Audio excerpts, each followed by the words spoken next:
Kivirakentaminen työllistää suomalaisia. Raaka-aineiden hankinnasta rakentamiseen, purkamiseen ja aina purettujen materiaalien uudelleenkäyttöön saakka. Betoni, tiilet, harkot ja laastit tulevat suomalaisesta luonnosta, pelloilta, sorakuopista tai louhimoista. Käytön jälkeen kiviaineksen ottopaikat otetaan virkistyskäyttöön tai maisemoidaan.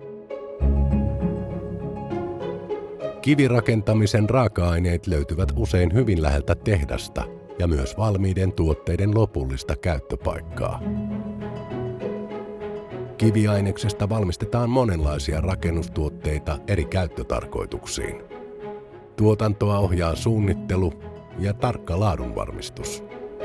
Tehtaat työllistävät tuhansia suomalaisia. Tuotteet ovat suomalaista käsityötaitoa parhaimmillaan. Isoja ja pieniä tehtaita on joka puolella Suomea. Suurin osa niistä toimii perheyrityksinä pienillä paikkakunnilla. Kiviainesta on joka puolella ja sitä käytetään kaikessa rakentamisessa. Suomalaisista yli 2 miljoonalla koti on kivitalossa.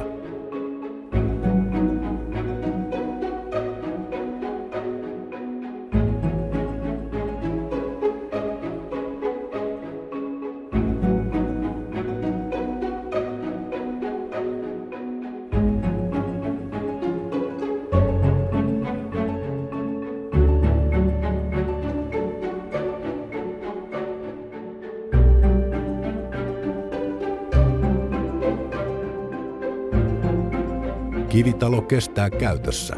Se vaatii korjaamista vasta 50 vuoden kuluttua ja jatkaa sen jälkeen käytössä vähintään toiset 50 vuotta.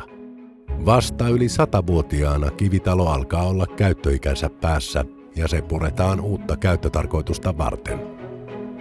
Purettavasta materiaalista tehdään uusia taloja, katuja ja pihoja. Jo 80% kiviaineksesta kierrätetään.